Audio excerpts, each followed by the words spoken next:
Hello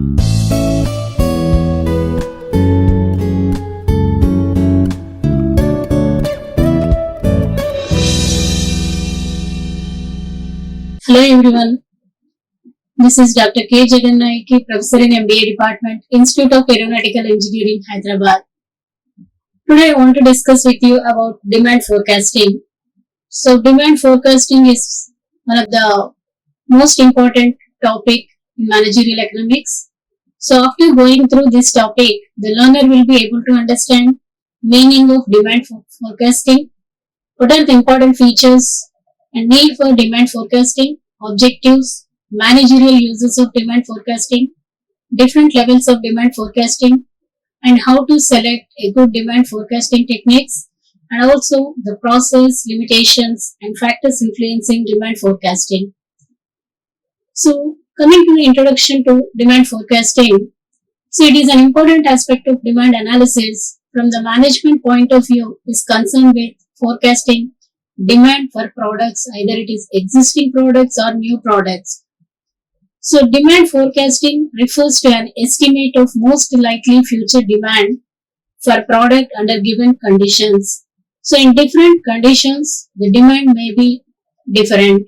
For example, based on the seasonal fluctuations, there will be demand for few products and some products may not have the same demand. So such forecasts are of immense use in making decisions with regard to production, sales, investment, expansion, employment of manpower, etc.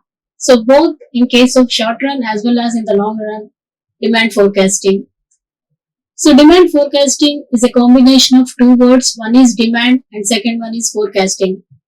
So as we know, demand is nothing but outside requirement of a product or service. So what exactly the customer they are expecting about a particular product or service, that is known as demand. In general, forecasting means making an estimation in the present for a future occurring event. So demand forecasting is the process of predicting quantity of demand and services that will be demanded by consumers at a future point in time. So more specifically, the methods of demand forecasting entail using predictive analytics to estimate the customer demand in consideration of key economic conditions. So in simple words, estimating the future forecasting of products and services, it is based upon the past and present behavior of the sales. So demand forecasting seeks to investigate and measure the forces that determine sales for existing and new products. So generally, companies plan their business, production or sales in anticipation of future demand. Hence, forecasting future demand, it becomes an integral part of any business. So in fact, it is essential for good business because every business decisions is based on some assumptions about the future. As we know, future is full of uncertainty. So whatever you are going to predict for the future, it is based on some kind of assumptions. Whether those assumptions may be right or wrong, whether they have implicit or explicit in nature, we use to predict the future. So the business performance, it is based on such type of assumptions that are going to be made in the uncertain future. The art of successful business lies in avoiding or minimizing the risk involved as far as possible and face the uncertainties in a most benefiting manner. So demand forecasting represents an estimation of most likely future demand for a product under given circumstances. It is a technique for estimation of probable demand for a product or service in the future. It is based on the analysis of past demand for the product or service in the present market condition. So demand forecasting should be done on a scientific basis and facts and events related to the forecasting should be considered. So after gathering the information about various aspects of the market conditions, about the customer preferences and expectation levels, the demand based on past and attempt may be made to estimate for future demand for the products and services of a particular company. So this concept is called forecasting of demand. For example, If a particular company sold 200, 250, 300 units of product X in the month of January, February and March respectively. Now based on this available information, the company has to forecast a demand for 250 units approximately of product X in the month of April if the market condition remains the same. So just by considering average of 200, 250 and 300 units divided by 3, you will get 250 units approximately. So that's how the companies they are going to predict the future demand for their products. Then important features of demand forecasting, it is basically a guesswork. So as it is based on estimations and full of assumptions, but it is an educated and well thought out guesswork.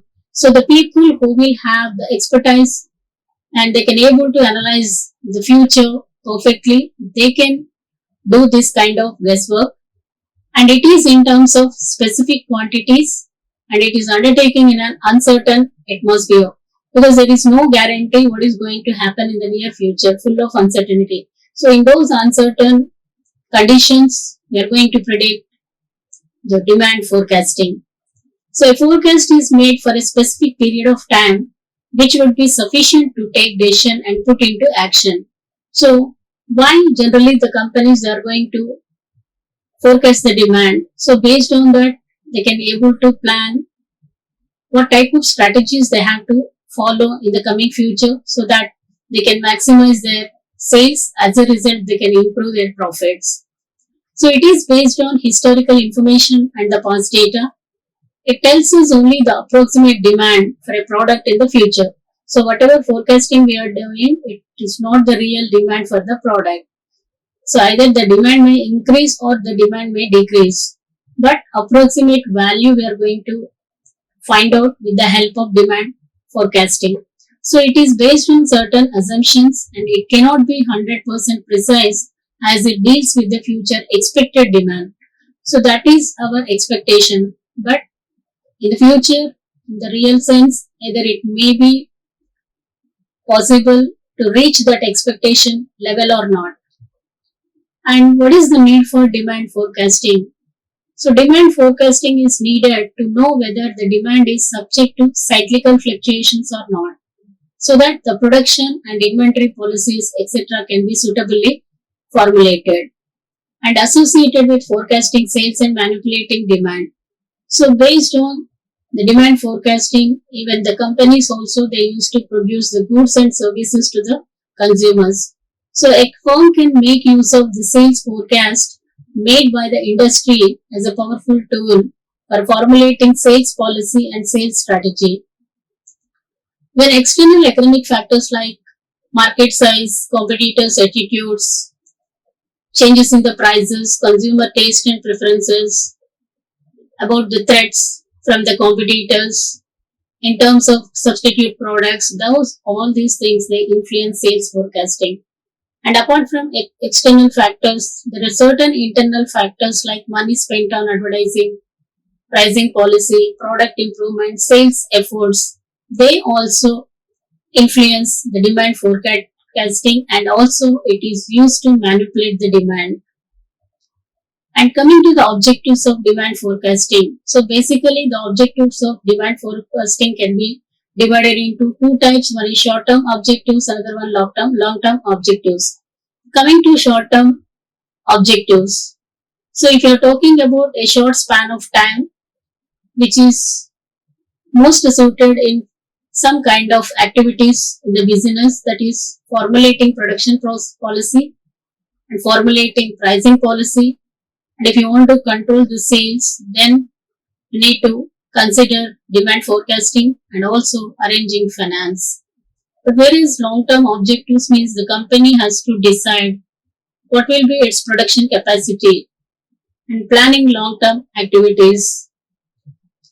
So coming to the detailed explanation of managerial uses of demand forecasting, coming to the short-term demand forecasting.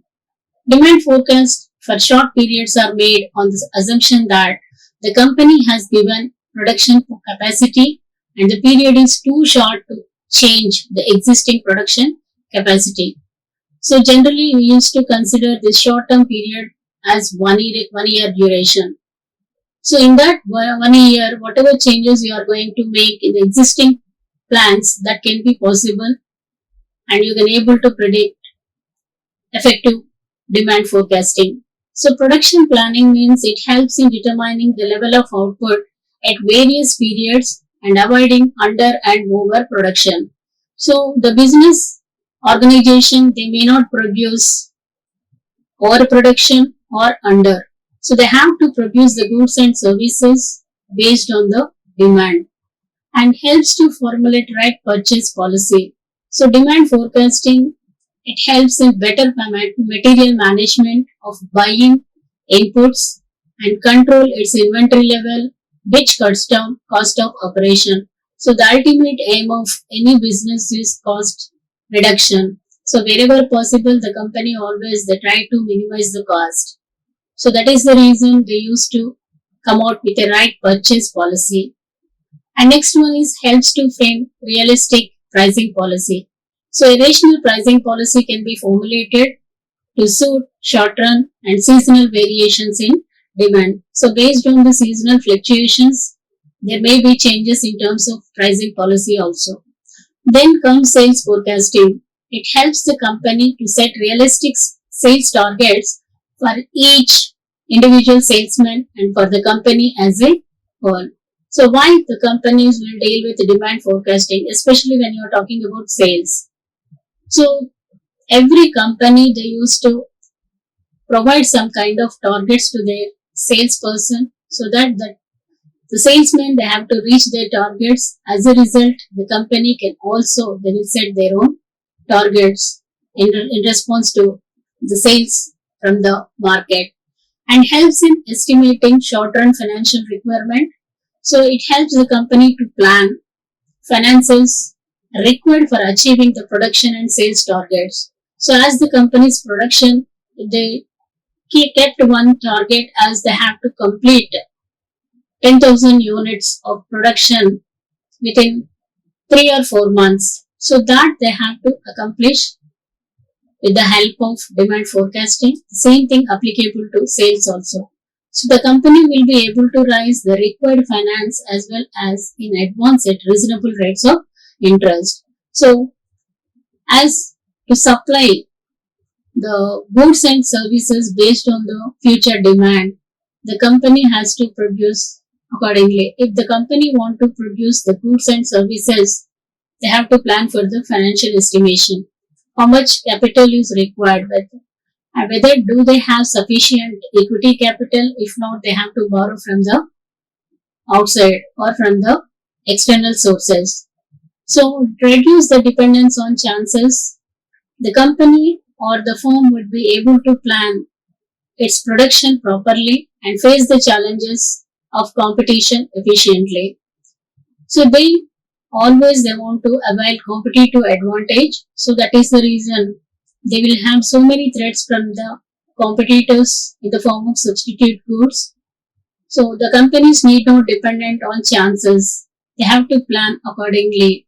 So proper production policy the company or the firm should have, so that they can minimize the threats from the competitive world. It helps to evolve a suitable labor policy. A proper sales and production policies help to determine exact number of laborers to be employed in the short run. So even labor policy is also defined well in advance, so that they can reduce labor cost. Whereas coming to the long run forecasting of probable demand for a product of a company is generally for a period of 3 to 5 or 10 years. So in the long run, the firm has to formulate different kinds of business activities like business planning. So they used to plan if they want to grow further, whether the company has to go for expansion or else they want to diversify their existing business. So it helps to plan expansion of the existing unit or a new production unit. So capital budgeting of a firm is based on the long run demand forecasting. So if the company would like to go with expansion, then they have to decide how much funds they have to invest and what kind of expansion they should go with. If they want to diversify completely to enter into a new business, then how much capital is required, whether that policy or project is feasible to the company or not. Then comes financial planning. It helps to plan long run financial requirements and investment programs by floating shares and debentures in the open market. So, financial planning is also essential. What kind of investment programs? Because the company can raise funds by issuing shares and debentures in the open market. And manpower planning is another one. It helps in preparing long-term planning for imparting training to the existing staff and recruit skilled and efficient labor force for its long-run growth. And next, business control. So effective control over total cost and revenues of a company helps to determine the value and volume of business.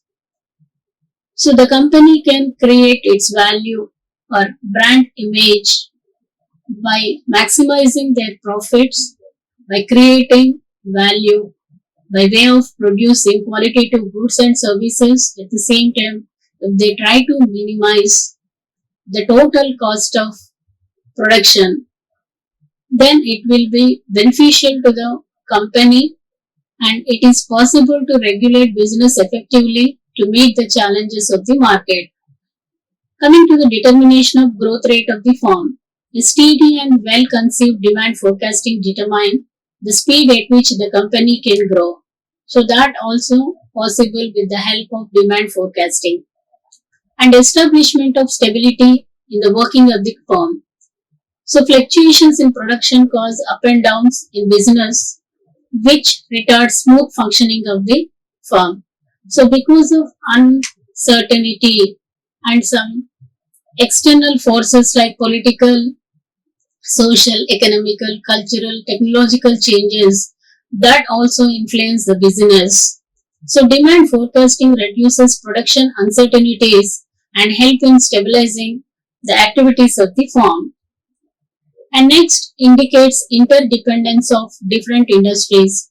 So demand forecast of particular products become the basis for demand forecast of other related industries. For example, if you are talking about cotton textile industry, supply information to the most likely demand for textile machinery, color, dye stuff, industry, etc. So all other industries, as they are part of textile industry, they become interdependent on different industries. So one firm they are going to dependent on others. Even the same case of automobile industry. So automobile sector they have to rely on the ancillary units through which so some of the industries who are going to make or produce the spare parts they used to depend on that. The more useful in case of developed nations, it is of great use in industrially advanced countries where demand conditions fluctuate more than supply conditions. The next coming to the levels of demand forecasting. So basically demand forecasting may be undertaken at three different levels: micro level or firm level, industry level and macro level. So micro level or firm level means we are talking about one single firm for its product. The management of a firm is really interested in such forecasting, then it is said to be micro level or firm level demand forecasting. And coming to industry level means the demand forecasting for the product of an industry as a whole is generally undertaken by the trade associations and the results are made available to the members. So once at industry level where we used to have number of firms under one roof, so whatever forecasting they used to make total industry as a whole and the same information that should be communicated among the firms under the same roof. A member firm by using such data and information may determine its market share. So it is possible to predict the market share of a particular industry or a sector. Then comes macro level. So estimating industry demand for the economy as a whole will be based on macroeconomic variables like national income, national expenditure, consumption function, industrial production index, aggregate demand, aggregative planning, aggregate supply, etc. So it is undertaken by national institutes or government agencies. They will conduct this kind of demand forecasting, and such forecasts helpful to the government in determining the volume of exports and imports and control of prices, etc. So the managerial economist has to take into consideration the estimates of aggregate demand and also industry demand while making the demand forecast for the product of a particular form. So it should be like this: at industry level, macro level means total. This is the highest overall aggregates you are going to consider all industries in a particular country. Then industry level, this is middle level, and it resembles micro means small. So at each and every level, we are going to forecast the demand. Then what is the criteria for good demand forecasting? So apart from being technically efficient and economically ideal, a good method of demand forecasting, it should satisfy some economic criteria. First, it should be accurate. Accuracy is the most important criteria of a demand forecast. Even though 10% accuracy about the future demand cannot be assured. So we cannot predict the future. So it is generally measured in terms of the past forecast and the present sales and by the number of times it is correct. So just basing on the past behavior. So just we have taken one example. In the month of January you are going to produce 200 sales, in February 250, March 300. So this is the past and present data. So based on that you are going to predict the sales for April month in the short run. So that can be possible and it may not give the figure exactly accurate value. The next, plausibility. The techniques used and the assumptions made should be intelligible to the management. It is essential for correct interpretation of the result. And simplicity. It should be simple, reasonable and consistent with the existing knowledge. So a simple method is always more comprehensive than the complicated one. So if it is simple forecasting, everybody can easily understand and they can also plan accordingly. The next comes durability. Durability of demand forecast, it depends on the relationships of variables considered and the stability underlying such relationship. For example, the relationship between price and demand, between advertisement and sales, between the level of income and the volume of sales and so on. So whatever factors that influence demand, all those factors, they will have some kind of relationship with that of the quantity demanded. And flexibility is another criteria. There should be scope for adjustments to meet the changing conditions. This imparts durability to the technique. Then comes availability of data. So immediate availability of required data is of vital importance to business. It should be made available on an up-to-date basis. There should be scope for making changes in the demand relationship as they occur. So what kind of relationship they are. So whether they are moving in the right direction or wrong direction. Based on that, we used to have positive and negative demand forecasting. Then economy is there. It should involve lesser cost as far as possible. Its cost must be compared against the benefits of forecast. So this demand forecasting, it is expensive to the companies. It's not that much easy. Whatever we are talking about, simply no one can say the exact accurate figures about the future demand, but it involves some kind of survey. Market research should be done So conducting a survey regarding the demand towards a particular product or service, it involves a lot of money. So out of which we have to evaluate the return on investment, whatever you have invested, whether we have got return up to that level or not. Then comes quickness. It should be capable of yielding quick and useful result. It helps the management to take quick and flexible and make the data available readily, economical and quick in yielding result. So everything should be done in a very fast. Then comes limitations of demand forecasting. So demand forecasting, it will have certain limitations also. Lack of historical sales data. So just whatever estimates we are talking about, we do not have the past or historical sales data. That is one of the basic limitations of demand forecasting. And whatever assumptions we are going to make under demand forecasting, they are unrealistic. In the real sense, it may not prove anything beneficial to the company. And cost incurred. So this kind of forecasting, it involves a lot of funds and capital is required to forecast the demand of a particular good or service.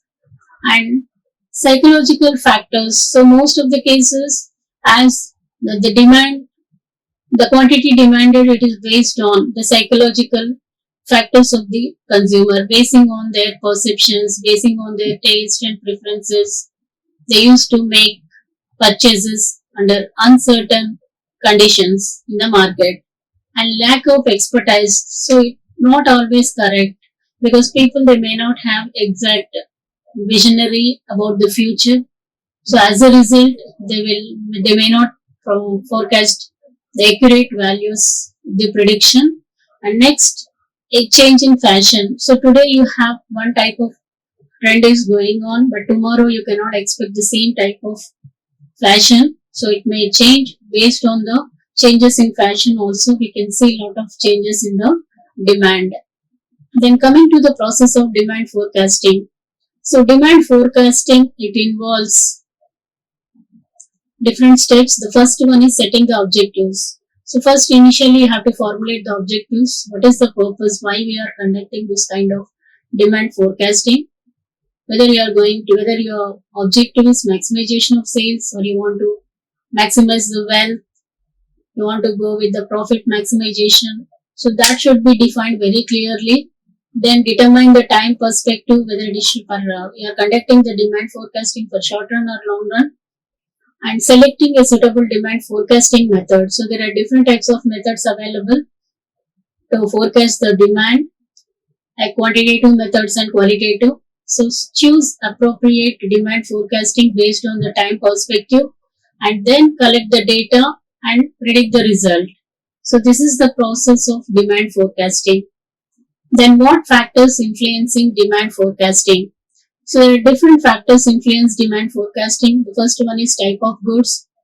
So coming to the type of goods means kind of commodity, sales trend, competitors, and competition, easy to predict sales, technology, demand changes with advancement in technology. So based on the technological changes also, the demand may vary from one product to another product.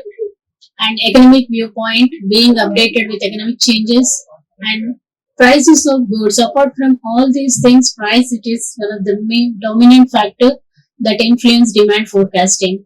So coming to the type of goods, so different products and services of different natures, they affect demand forecasting. For example, whether if it is perishable goods with a short span of time, their product life cycle will be very less.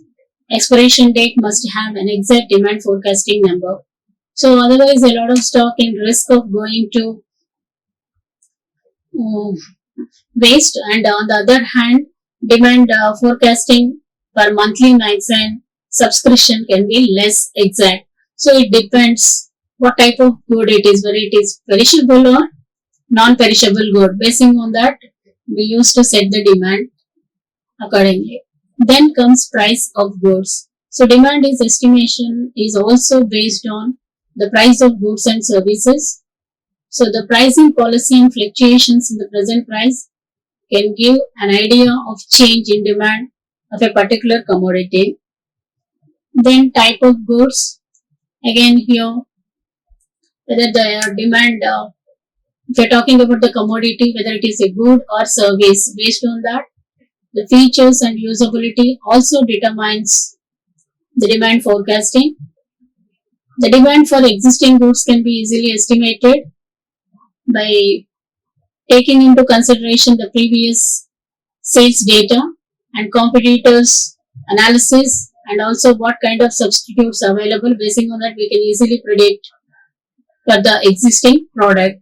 But the same thing, if you're considering a new product on the market, it is difficult to predict, because the first time you are promoting a product newly into the market, so there will not be any kind of information, historical data may not be available. So as a result, whatever demand forecasting you are going to do, it may go wrong. Then the kind of commodity, its features, usability, and also it depends on the same thing. So if you are talking about the goods means which can be visible physically, you can see, you can analyze the quality kind of things. So the prices may also vary, but whereas coming to services, they are intangible. So in that case, you cannot predict the demand accordingly. Then comes competition. The level of competition in the market supports the process of demand forecasting. It is easy to predict sales in a less competitive market, whereas the same becomes difficult in case of new firms. They can enter freely in a market. So that makes the difference. The level of competition is also one of the major factors that influence demand forecasting. Then comes technology. The demand for any product or service changes drastically with the advancement in the technology. So therefore, essential for an organization to be aware of technological development while forecasting the demand for any commodity. So what kind of technology they are using, based on that also we may have demand for a product or service. Then comes economic perspective. So being updated with economic changes and growth is necessary for the demand forecasting. So it assists the organization in preparing for future possibilities and analyzing the impact of economic development on sales. So based on the economic perspective also, they used to see whether it can create some kind of benefits to the organization. So whether in the future you are going to generate some revenue on that. So all those things we can also consider while making the demand forecasting. Thank you. Like, share and subscribe. Hit the bell icon for more updates.